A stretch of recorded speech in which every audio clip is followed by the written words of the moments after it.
Las 3 de la tarde, 18 minutos, la temperatura 26 grados 7 décimas, con sensación térmica en la ciudad de Buenos Aires 27 grados 2 décimas, la humedad 51%. Ricardo Juncos, dueño del equipo de IndyCar, dueño, coproducido, ¿cómo es Era dueño hasta hace un año y medio que soy co-owner, como le llaman ellos. Tengo un socio que es Brad Hollinger, así que es dueño de una parte chiquita del equipo, pero es el gran inversor y el que hizo posible que volvamos a la categoría de una manera totalmente distinta, porque antes corríamos a una carrera sí, otra carrera no, a último momento, era muy desprolijo obviamente para hacerle una categoría tan difícil. Agustín Garapino, el piloto que supo llevar Ricardo a Estados Unidos, tenía, decime si me equivoco Ricardo, autorización en principio, o estaba aprobado para correr en circuitos, no en óvalos. Hizo una prueba en óvalos para ver si podía obtener, calculo, una licencia adicional, ¿no? Posteaba el otro día con los videos y todo. Yo digo para la gente que no toda la gente entiende el código del automovilismo, ¿no? La que nos está escuchando, muchos sí, otros no. Llegó a 370 kilómetros por hora. De máxima, sí.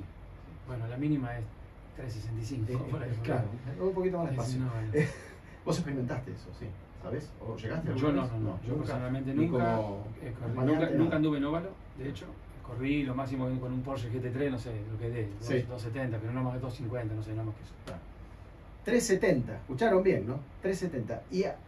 ¿Y Agustín pasó la prueba? Sí, aprobó la prueba. Es por reglamento, todos los debutantes cada año, cualquiera que sea el debutante, inclusive aunque venga de Fórmula 1, tenés que pasar por estas pruebas de óvalo para que la categoría confíe y te apruebe. No es que hay una licencia, te aprueban, está el oficial permanentemente en la pista mirando todo y analizan desde la actitud, le hablan al piloto, escuchan la radio, ven las líneas, ven cómo maneja el acelerador, que en los óvalos no se frena, es todo, el acelerador maneja el auto prácticamente, porque venís, al no frenar nunca, venís en una homogeneidad, que es el momento que le llaman eso de modulás todo con el acelerador. Sí, entonces es la técnica opuesta de hecho a la pista. En una pista vos venís a fondo hasta lo más que puedas y soltás el acelerador instantáneamente y frenás. Acá el acelerador nunca se suelta instantáneamente y nunca se llega hasta el curva a fondo, se le hace todo anticipado, todo muy suave, nunca se suelta a hacer el acelerador, por ejemplo. La parte técnica es lo opuesto a la pista, es todo asimétrico el auto, no tiene diferencial, por ejemplo, la gente no sabe eso, es un eje rígido, como si fuera un karting, el eje trasero, por eso la goma externa tiene más diámetro que la interna. Es difícil. Todo un montón de información nueva que ellos, lo que ellos analizan, y que para cualquier piloto debutante, Agustín en este caso, es todo nuevo, y bueno, de eso se trata la evaluación. Obviamente Agustín la aprobó, la aprobaron los 3 debutantes que estaban en la prueba, y ahora viene la próxima carrera. Estamos ya a 10 días de Texas, que es el óvalo además el más difícil del campeonato. ¿Tiene peralte? ¿Esos óvalos tienen peralte? Tiene peralte, sí. 24 grados una y 20 la otra, pero es como un óvalo medio deformado. Tiene atrás una recta, pero la parte de la recta principal no es una recta, es una semicurva, digamos, una recta doblada. Es complicadísimo porque es todo distinto. Yo a veces suelo decir, ¿no? Bueno, imagínate que hablamos mucho de educación vial, acá viste que tenemos nuestros problemas también en ese sentido. Digo, vayan despacio, la mente, nosotros somos animales bípedos y vamos a una velocidad al caminar, al correr. No podemos exponer nuestros reflejos a una velocidad tan de locos en una autopista, entonces hay que tener prudencia. Acá estamos hablando de otra cosa, alta competencia, con reglas en un lugar específico, digo, pero la cabeza sigue siendo la del mismo Homo sapiens, digamos, sí, ¿no? Sí. Digo, ¿cómo trabajás eso para asimilar todos los estímulos y la prudencia de correr a 370? ¿Cómo se trabaja eso? Se trabaja primero transmitiéndole al piloto los conocimientos que uno tiene por experiencia. Entonces vos tratás de transmitirle una experiencia que él no tiene y que se le imagine. En definitiva es eso, vos le estás contando algo y el tipo empieza a imaginarse. Llega un momento que no ves nada. No ves y tenés el spotter, que hay que explicarlo. O sea, en el óvalo no usa los espejos. El spotter es una persona que está arriba y es reglamentario. En todos los óvalos, en cualquier categoría, cualquier auto en Estados Unidos, no andas en el óvalo si no tenés el spotter. El spotter es una persona que está en permanente comunicación con el piloto y son los ojos del piloto a futuro. Vos pensás que te metés en un peralte, estás en una recta común y vos ves al horizonte. Pero cuando te metés en un peralte, vos para adelante ves asfalto. Tendrías que levantar la vista para ver arriba, porque te metiste en un peralte. Conclusión, lo que pasa allá no lo vas a ver nunca. Ni que levantes la cabeza, más no podés por la fuerza G que venís a... Vale. Sí, bueno, entonces el spotter... para otro lado. El spotter te va diciendo lo que va pasando, te va diciendo la distancia de vos al auto adelante, por la cantidad de autos, clear se llama, clear es como decir, el libre o, ¿cómo sería en español? Clear, limpio. Limpio. Por 5 autos, por 3 autos, por 2. Entonces si vos te dicen clear 10, está 10 autos atrás y te dicen 8, se te viene acercando, te dicen 3 y bueno, después te avisa si va para adentro o para afuera, está prohibido mover el auto. O sea, una vez que un piloto va para un lado, el que está adelante tiene que mantenerse. En una pista común, por ejemplo, no, podés bloquear, bueno, acá no. Acá te dejas pasar y después tenés que buscar la manera de volverlo a pasar.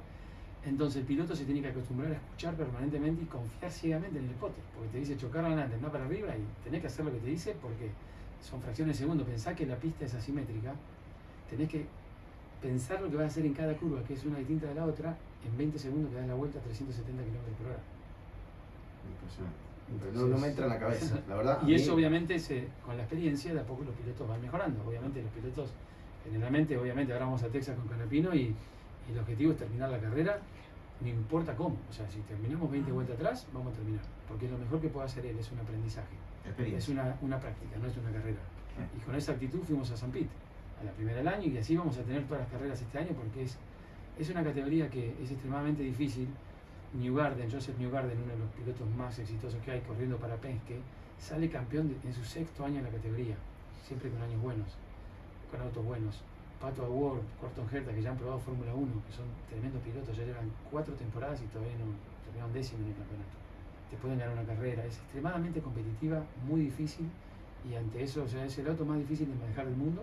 Lo dicen los mismos pilotos de Fórmula 1 que están en IndyCar como Romain Grosjean, y a eso lo tiramos a Canapino del TC.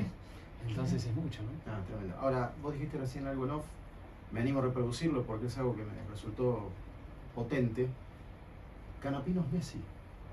Bueno, yo le digo el Messi del automovilismo, porque, digamos, yo lo conocí en el 2018, bueno, mucho antes, pero en el 2018 hicimos la prueba en el simulador cuando decidimos correr como equipo. Algunas de mis hazañas que no salieron bien, uno de los errores que he cometido. Bueno, para llegar ahora hay que equivocarse. Sí, siempre yo digo que o se hace bien o se aprende en la vida. El error es un aprendizaje. Bueno, obviamente me sorprendió mucho de ver lo que vi cuando manejó el simulador y cuando corrimos con el Cadillac, eran 6 Cadillac. Y los Cadillac eran todos iguales. Nosotros éramos el equipo debutante. El Cadillac, siempre que Agustín se subía al Cadillac, fue el Cadillac más rápido en ese momento, pero en el auto de Wayne Taylor estaba Fernando Alonso, de Fórmula 1.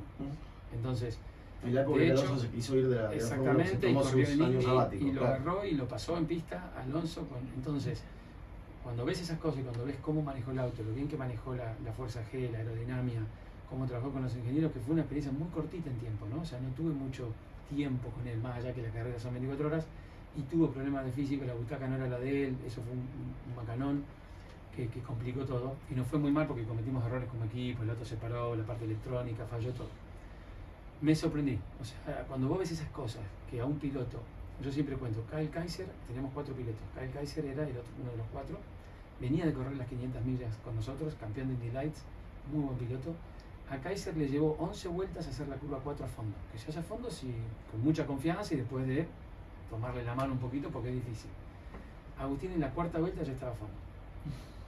Entonces, él en 4 meses te habla en inglés. O sea, el tipo te habla inglés y te da una entrevista en inglés y en diciembre no hablaba inglés. O sea, me hace sentir muy mal. ¿Cuánto Debo tardó? decirlo, yo tardé un año y medio, digo, algún problema claramente tengo, la verdad, porque me costó muchísimo. Viviendo allá. Bueno, es todo un desafío. Entonces, ahí te das cuenta que él es un tipo muy distinto. Entonces, cuando yo veo esas cosas, cuando vemos cómo se adapta, por ejemplo, en el Thermal, la primera vez que fuimos este año, con toda la categoría de los 27 años, una pista nueva para todos, que nadie conocía, el piloto más rápido, el pasear más rápido, que eran 3 curvas, que se hace a fondo, el único que lo hacía a fondo de los 27 fue Agustín Canapino, y era el más rápido de todos. Después no fue el más rápido, terminó a 7 décimas, pero porque cometía errores en otro lado, no errores, sino que no conoce el auto, la goma, nada. Cuando ves esas cosas, que aprende, lo que a un tipo le lleva 2 meses, lo aprende en un día. Entonces, por eso le digo al Messi, salvando la distancia. Habría que verlo con la pelota, a ver qué hace Canapino. Y hay que verlo a Messi arriba de un auto. Ahí está el punto. Estamos con Ricardo Juncos, estamos hablando de Agustín Canapino, estamos hablando de la IndyCar, estamos hablando de su equipo, estamos hablando de la posibilidad de que la IndyCar llegue a la Argentina. Las autoridades de la Indy han visto el circuito de Termas. Está aquí con nosotros a la espera de lo que va a ser la cita de Texas, la exposición que va a tener Agustín Canapino en un óvalo, con todo lo difícil que es esto. Después está tu vida, Ricardo. Ricardo es la síntesis del argentino promedio. ¿Qué quiero decir con esto? Pasó las de Caín, ¿no? hubo una crisis que a todos nos llevó al inframundo, Claro. la crisis de 2001. Ahí empezó parte de la historia de hoy, Ricardo. No sé si, claramente, cuando voy a Estados Unidos, que me voy por falta de opción, podemos decir que sí, pero, a ver, mi abuelo le agarró un infarto en el 81 porque perdió todo en el 81. Mi papá perdió todo varias veces, o sea, cuando yo tenía 15 años, nos vamos a ir a Corrientes, nosotros vivíamos en Tigre, 2 años sin trabajo mi papá, y en Corrientes, cuando yo tenía 15 años, mi papá consiguió un trabajo, en Corrientes, supervisor en la empresa que hacía limpieza en la Quilmes, la cervecería de Quilmes. Iba en bicicleta. Esa era mi realidad cuando yo tenía 15 años. Entonces, a los 18 me vuelvo a Buenos Aires, lo de un amigo, empezó ahí mi vida, a los 18 años que me fui de mi casa por tratar de llegar a mi sueño que era ser piloto. Y como todos queremos llegar a la Fórmula 1, obviamente me salió mal, no llegué. Yo siempre cuento esa pared de vidrio, porque vos ves otro piloto en el auto subido y manejando y decís, yo estoy acá, a 2 metros del auto, podría subirme yo y salir. Yo pensaba Un arrebato. Claro, se va al baño y me subo y salgo. Estás muy cerca como ser humano, pero no podés. Y esa pared que yo cuento que no podés cruzar es La Plata, porque es extremadamente costoso el automovilismo. Un deporte, fútbol, podés agarrar una pelota y si querés entrenarte las 24 horas del día podrías. En el automovilismo cada vuelta que un piloto da, ya sea en karting, te cuesta mucho dinero. Entonces es muy complejo. Sin embargo, mi papá corrió en auto, yo tenía la pasión por los autos y sin embargo logré correr. En el 97 corrí Fórmula Renault Nacional, corrí por prototipo y perdimos todo en el 2001 nosotros, con mi hermano. No teníamos nada, era un taller mecánico que veníamos creciendo, la plata que ganábamos la gastábamos en el automovilismo, haciendo todo a pulmón, de la peor manera que había era hacerlo así o no hacerlo, entonces la opción era hacerlo así, que no era la correcta, pero aprendimos todo, fabricando unas herramientas, pero no teníamos plata para comprar herramientas en el taller mecánico, por ejemplo, para sacar un motor X, teníamos los extractores, fabricando, soldando, y uno se las rebusca. Por eso yo siempre digo, ¿no? El aprendizaje que tuve acá en Argentina, no tengo dudas que no me va como me va si yo no hubiera nacido en Argentina. Pero siempre también digo que tuve mucha suerte, y la suerte también de haber ido a los 26 años, con mucha experiencia acá, pero joven todavía para llegar a un país tan distinto.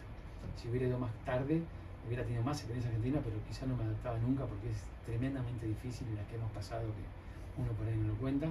Y si hubiera ido más chico, no hubiera agarrado esa viveza criolla. No desarrollabas esa resiliencia, esas sí, cosas. Porque acá yo siempre digo, ¿no? Después de mucho análisis y de por qué culturalmente somos tan distintos en un país que todo cuesta tanto como Argentina, en líneas generales, comprarte una bicicleta cuando sos chico, si no tenés plata, todo cuesta un montón acá. Hacer un trámite en el banco, todo es la antipráctica, ¿no? Y eso hace que desarrollemos en nuestras cabezas, hay que hacerlo de cualquier forma. Y cuando lográs esos objetivos chiquititos, son muy satisfactorios, porque nos costó tanto que lo disfrutamos mucho. El americano tiene un seguridad de bandeja, entonces los chicos no saben lo que es querer tener algo y no tenerlo, y carecen de esa felicidad y son más fríos, ¿no? Yo quiero que me digas, ¿quién te dijo no sabes inglés? No conoces a nadie y vos querés correr en auto. ¿Quién te dijo eso? Ese fue Fernando Paiva, que es un amigo y brasilero. En ese momento Fernando era el manager de Christian Fittipaldi, que estaba en el equipo Newman Haas de kart, en ese momento la IndyCar se llamaba kart, y de Cristiano D'Amata, otro brasilero que en ese momento estaba en Fórmula 1. Y yo llegaba como argentino piloto de prototipo y quería correr en Estados Unidos, entonces me dan entrevistas. Yo me vendía así. En un momento de la entrevista, me acuerdo, 14 de marzo. Cara dura. Era tu cumple. Era tu cumple, ¿no? Claro, el día de mi cumpleaños, justo. Entonces, cumplía 27, entonces el tipo me dice, me acuerdo, medio melenudo, rubio, me dice, Ricardo, diciendo, estás cumpliendo 27 años ya, o sea, no tenés un peso, no hablas inglés, no conoces a nadie, vos querés correr en auto, o sea, me estás cargando. Y yo me acuerdo que la cara de asombro habrá sido tal que él levanta el dedo y me acuerdo, pero estás en Estados Unidos y acá nunca se sabe, me dice. Mira. Y eso me tranquilizó, se ve que yo estaría, no sé, venía con una bronca, había pelotado en Argentina. Estaba más para pelearme con cualquiera que me cruzara que por... Que llevaba todo puesto. Exacto. Y bueno, y él lo que me dijo fue eso, me dice, mira, no sé cómo ayudarte, no te puedo ayudar en nada prácticamente, pero Cristian tiene un socio que es André Martin con un equipito de karting. Desconozco si necesitan gente o no, pero si llegaran a necesitar un mecánico con tu experiencia, que era bastante, te venés de mecánico, tenés un sueldito, hablarás de a poco en inglés, capaz que te subís al karting y podés estar físicamente en condiciones para cuando te aparezca la oportunidad, demostrarla. Y me consigue esa entrevista y no necesitaban a nadie, viene la historia esa que dijimos que nunca más un argentino, ya Te digo, estaba más para pelear que para otra cosa. Y entonces le propongo trabajar gratis, que no me tienen que pagar, que yo necesito una oportunidad, y les propongo, dame 2 semanas, no me pagues nada, y yo, si sirvo, sirvo, y si no sirvo, me voy solo. Ahora me contás el resto de la historia, Dale. porque tenemos las noticias, somos muy puntuales, y ahora nos cierra el resto de la historia. Sí, no notizó la historia, perdón, me pasé con el informativo. Ya estamos de vuelta, dale, un segundo.